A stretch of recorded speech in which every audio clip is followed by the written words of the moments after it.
Hello, Caroline. I'm delighted to be chatting with you again, alongside Paul this time.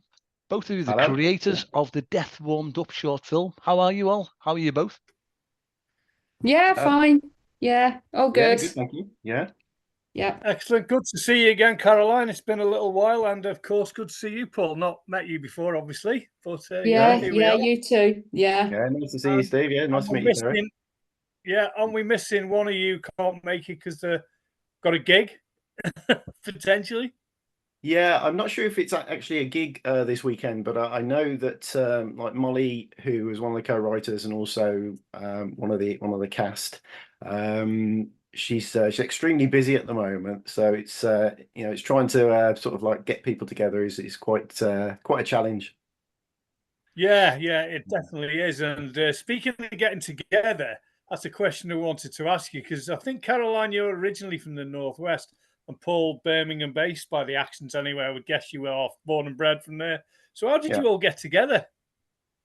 It was Well, Twitter. it was Twitter, yeah, yeah. Refused to call it the other, so yeah, it's Twitter. Yeah, I agree. It- well, Yeah, this is sorry, I can never get that. I'll never get that word It's in X-rated. my Yeah. won't yeah. come out of my mouth anyway. Yeah, No, I yeah, mean it was Twitter. it was, wasn't it? Yeah, because it was. I mean, this is where Molly would have started because it was really Molly and Caroline that you had the conversation, didn't you? So I'll let you start off on that.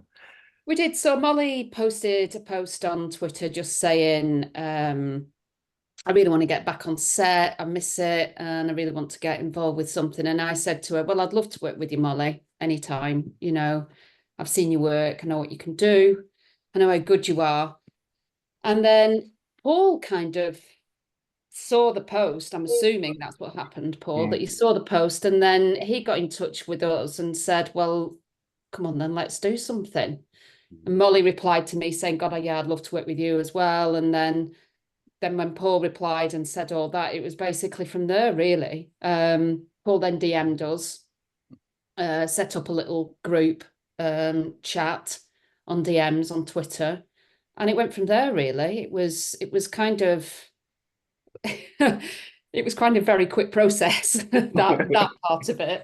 Yeah. It was kind of, I really didn't expect it, to be fair. I'd met up with Paul a few times via Zoom, and we'd been on Twitter chatting for quite some time, and I'd seen his stuff and he'd seen my stuff and what have you. And we I think it was an interview we did. Was it for, I can't remember what it was called. Outward Outward Network. Film Network, yeah. I think Yeah, yeah. you've I done did an an interview. interview. Paul did an interview, and Yeah. Paul saw my interview, and I saw Paul's interview, and we just kind of, he went, I'd really like to work with you.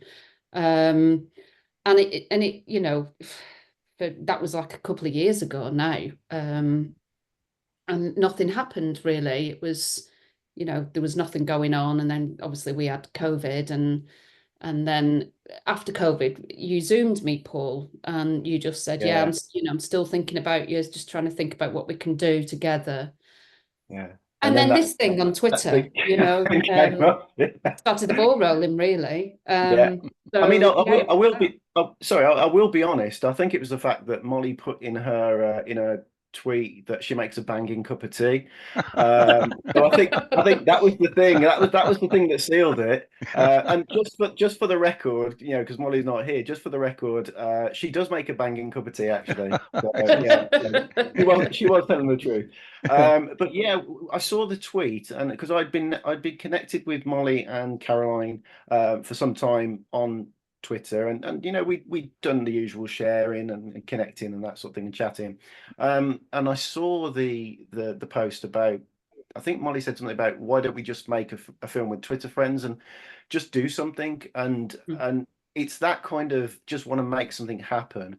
That's really how sort of Lightweaver started in the first place. So it's quite a thing that we have. It's quite an ethos that we have to make things happen, because it's like normally doors get shut in your face. There's very few opportunities. So literally just go and make your own door and walk, go through it and leave it open so other people can do that sort of thing as well. And then we said, yeah, let's just talk about it, because I didn't have any sort of envision at that point. I didn't envisage us making something that Lightweaver would make. It was just literally do a script, write, come up with an idea, and work together and collaborate on it.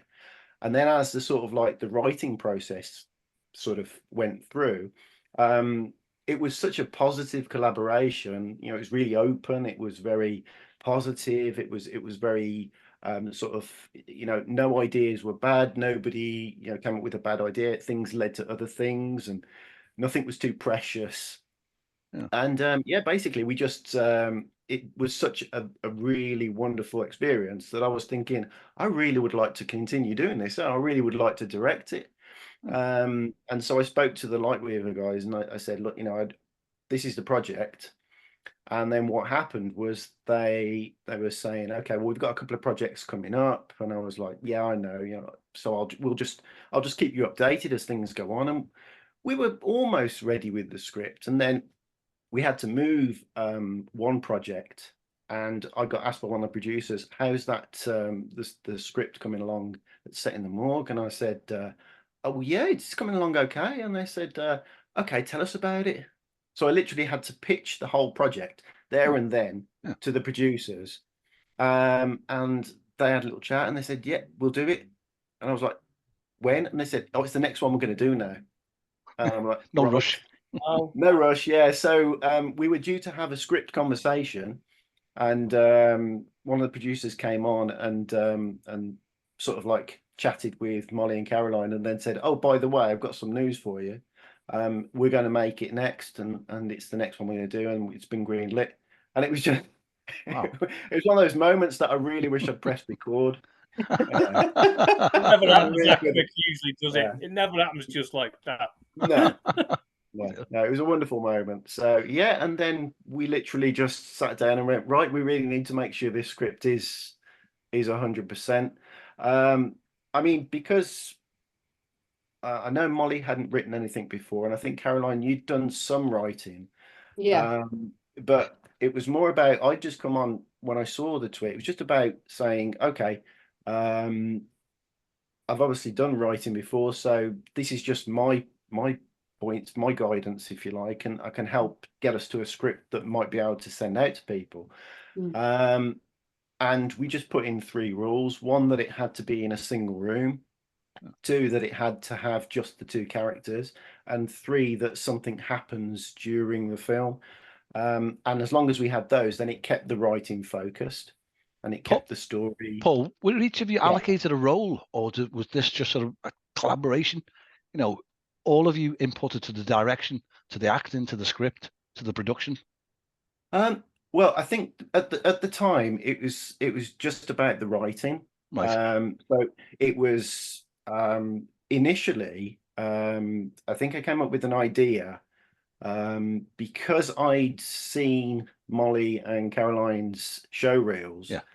And I knew how they spoke. I had a very good idea of that maybe we could do a comedy. And so it was kind of like coming up with an idea, and I was actually in post-production on the previous film that we did, Alfred, A Tale from a Glass Darkly, and I was heading to the edit suite, and as I was walking there I was thinking, oh, you know what, where would be a really unusual place to have a comedy? Like, I just couldn't think of it, and then just this thought, oh, the morgue, that'd be really funny, wouldn't it? Dead funny. And then and then it was like, well, hang on a minute, like, how would you get just 2 characters in a morgue, and then how would you have it that it would be funny, and how do you do it? And it's like, oh, what if this one of them's the pathologist, and then the other one is the corpse? And it was like, oh, that would mean the corpse. And it was just like, bing, that's it. I literally, we did the edit on Alfred, and I came home and I said to Elaine, my wife, who's one of the producers, I said, I just need to go to the studio and I just need to write something down. And I literally, I think it was about an hour and a half, and I had a 10-page first draft. Yeah. Wow. It all just flowed, and because I could hear Mollie and Caroline's voice saying like the lines, it just was all flowing. And then what we did was we went to have these meetings on Zoom, as Caroline said, and it was a matter of just, okay, nothing on this script is precious, nothing is sort of ring fenced. Yeah. If you if you think that we can change that, we'll do it. So it was literally just to have this foundation, Right. and then we just went through it, and there was improvisations. There was moments where it was just like, oh no, you can't say that, or oh that was pretty good.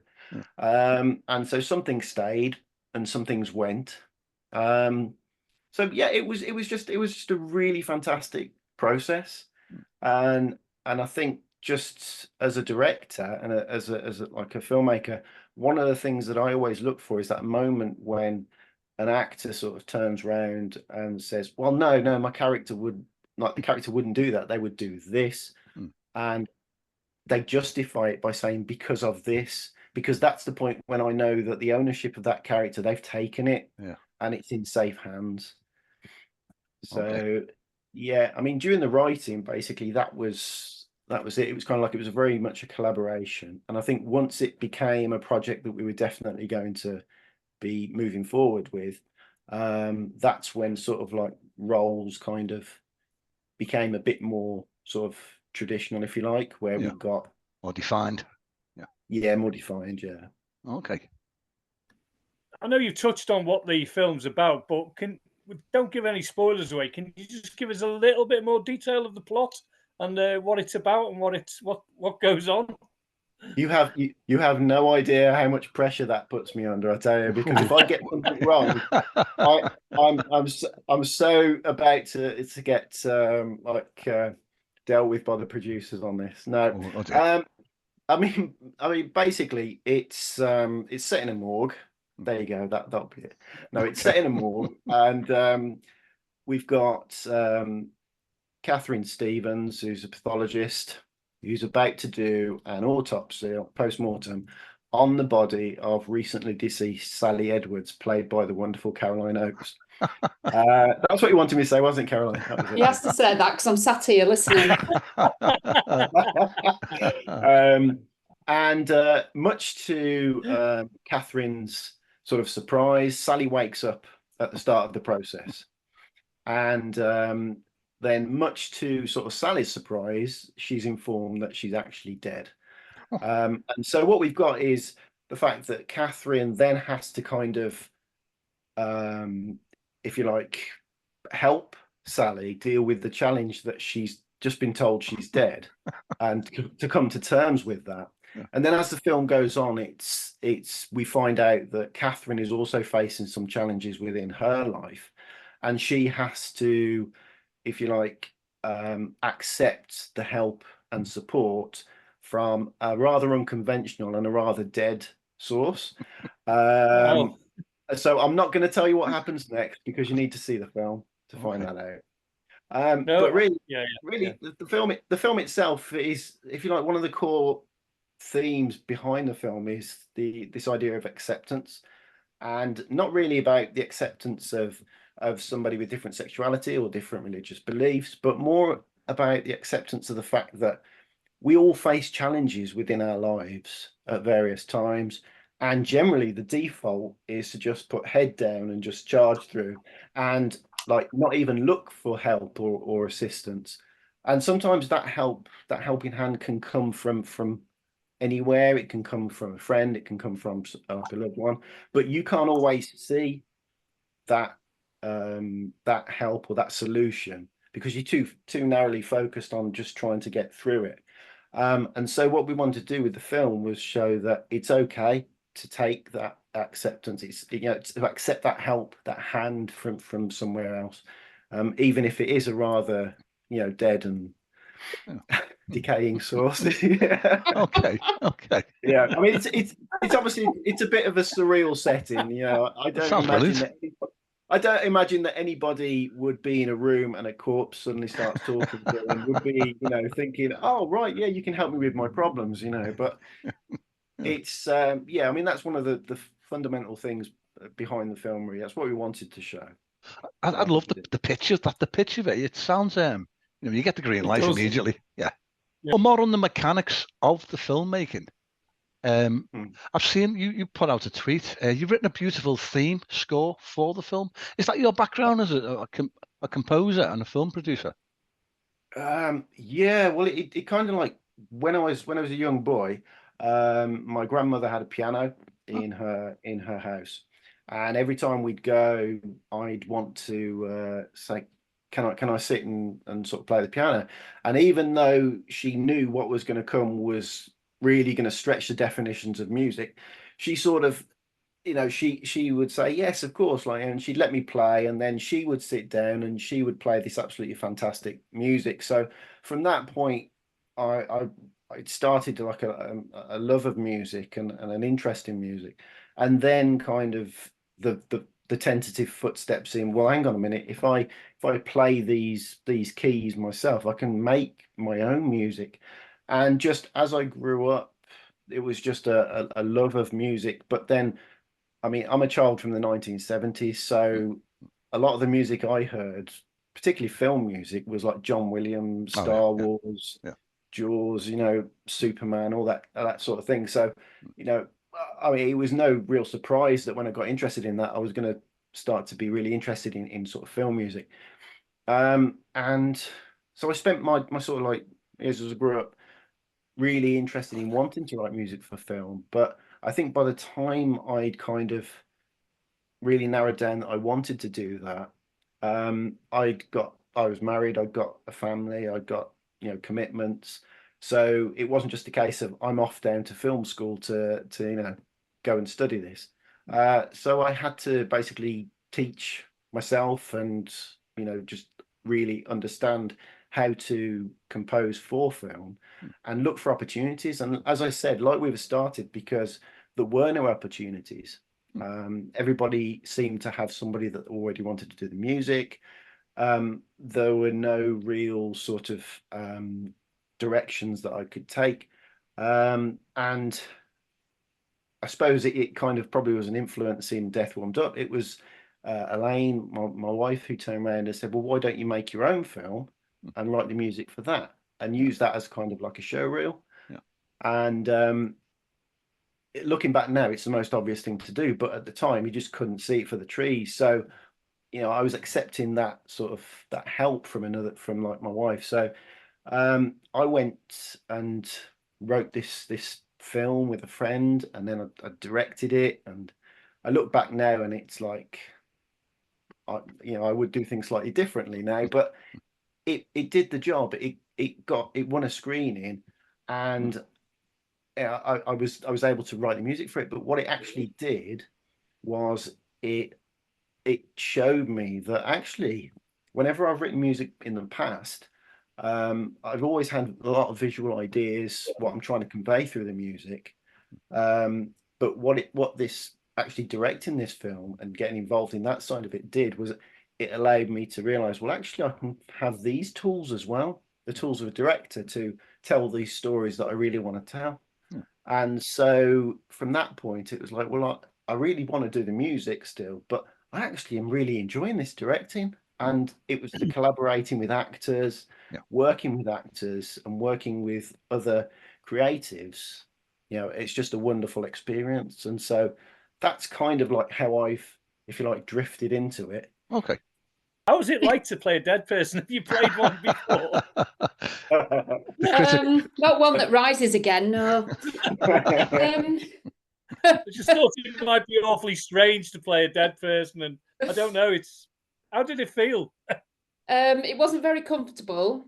I was on a morgue table, a proper morgue table with all the ridges where the juices run down into the sink at the bottom. That's horrible. I was lying on that for a fair bit, and in a body bag. So yeah, it was slightly uncomfortable, I have to say. Oh dear. Like a chopping block for my head, which wasn't very comfortable. We had to actually, it was so uncomfortable, I couldn't actually physically move my head afterwards. So it was kind of like we needed to soften it up a bit. So we put the socks that I wear in the poster, we took the socks off and put it underneath my head so that I would have some sort of padding. Because it was I just got very, very stiff and very sore here and here where the block literally holds your head. Proper block that you'd use in a morgue. So yeah, it was very uncomfortable, but Yeah, it's great. I mean, I loved the whole idea of the film, and it was such great fun, and we had such a laugh doing it. It is a comedy, and it's full of lots of roller coaster in it as well. It's not just comedy. There's a lot of moments in it, but I'm not going to give anything away. But yeah, it was it yeah, I've never played anything like that before. You know, they do all the CSI and they have all these dead people on it, and you know, in the morgue and what have you been cut into. I'm not quite sure I'd like to do that again. Yeah, It's fair very point, uncomfortable, fair and you point. have to stay. I had to hold my breath for a while as well whilst we were filming one bit. So yeah, I mean, I've played dead people before on stage, but that's just dying on stage, not literally, you know, then coming back to life again. So yeah, but it was fun.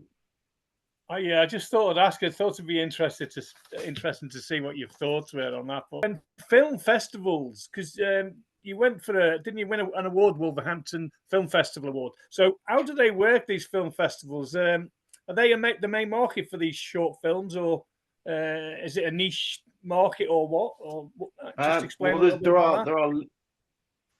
Well, yeah, I mean, short films, the market generally is the film festival market. And there are so many film festivals out there. It is a minefield. I mean, unfortunately, there are festivals which are scams, so you have to be extremely careful as to which ones that you do submit to, because there are a lot of prestigious festivals out there, and you know, you can like bring quite a lot of awards home for films. And yeah, it's literally, you would submit via a platform to festivals that you feel are really suitable for your film, and you'll probably submit on the submission date, and then you'll have to wait for a decision to make. So your film is then reviewed and judged, and then if it's deemed that it can be like programmed within the festival, then you'll get a selection or not. And I think the general rule is 1 in sort of 20 submissions, 1 selection in 20 submissions is a good film. Oh. So it's there. Yeah, it is a big market, and you have to spend quite a bit of time trying to narrow it down to the ones that are probably suitable for your film.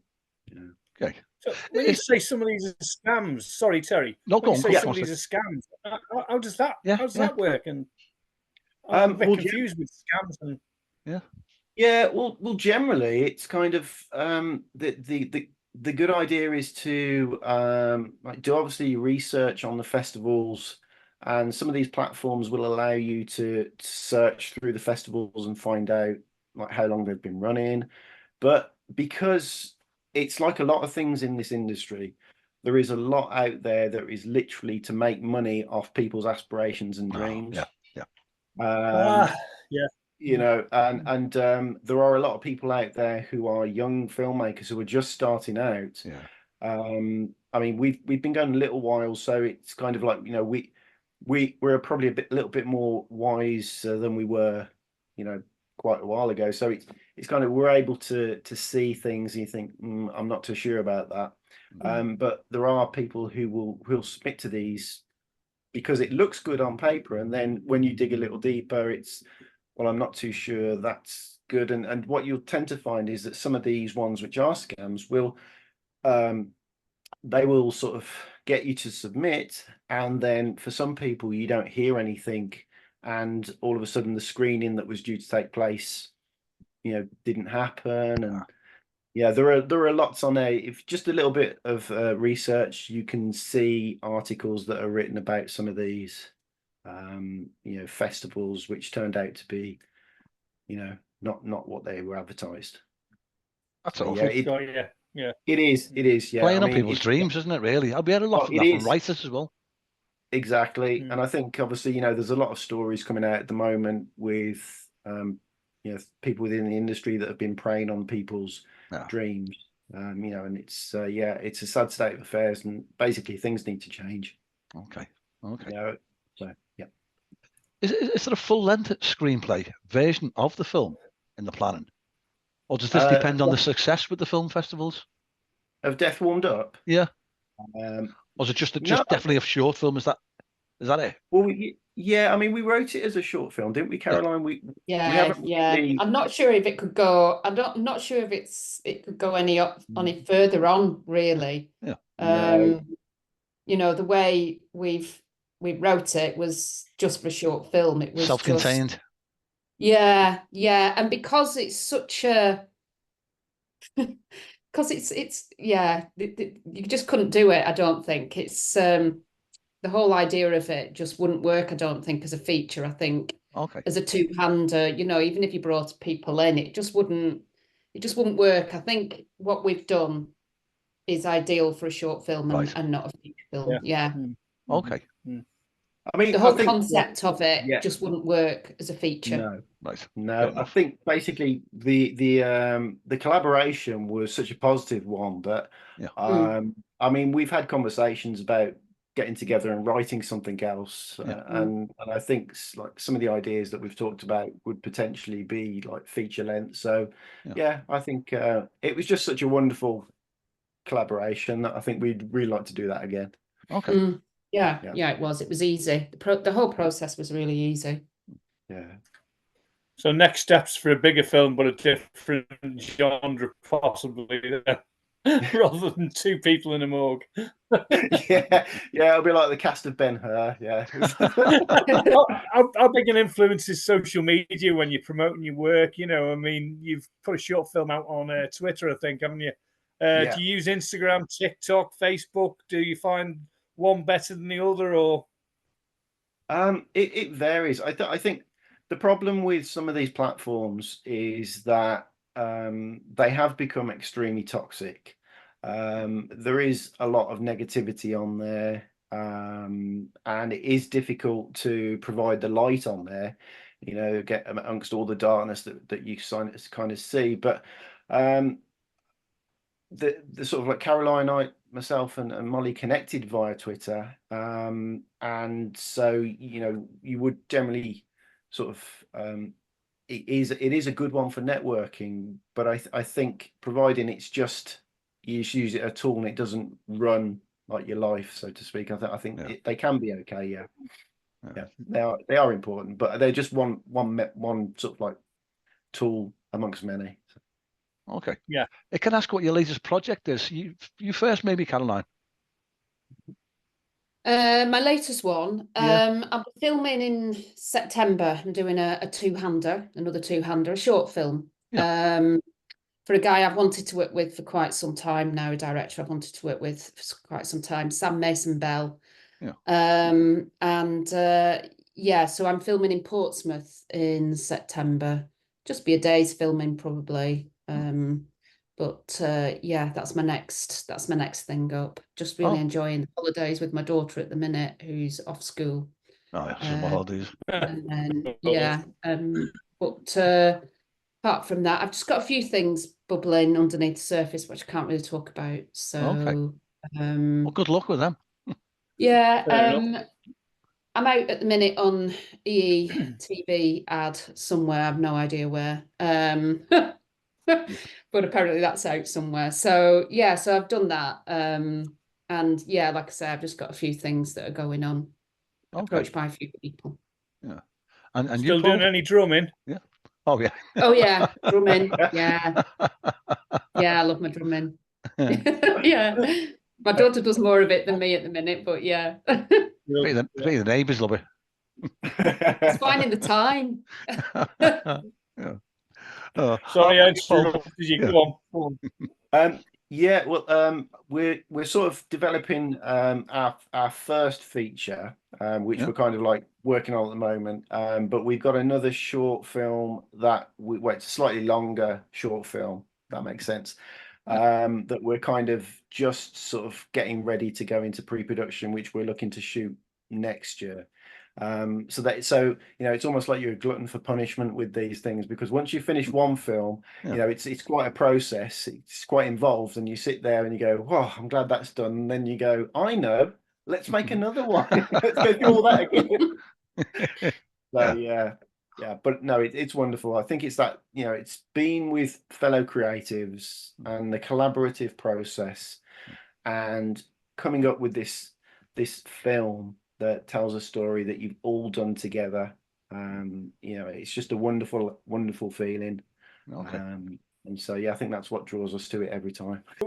Someone starting out for the first time in the creative entertainment industry wants to make short films, for example. What advice do you give them, and then how do they go about it? What's the best? Well, I think probably the two options?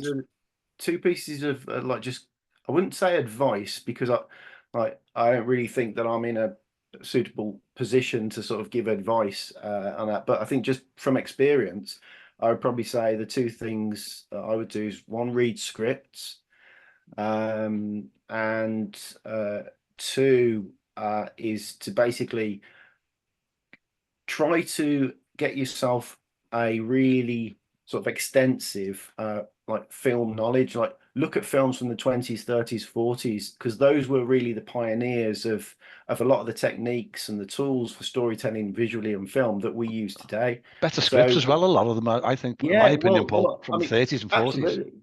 Absolutely. And if you kind of like look at the sort of the films, not just of Hollywood, but look to world cinema as well, like Scandinavian cinema, Korean cinema, you know, that there's some incredible filmmaking out there, and we're all doing the same thing. We're all telling stories. But you can learn from a lot of that and bring a lot of that into the way that you tell your stories.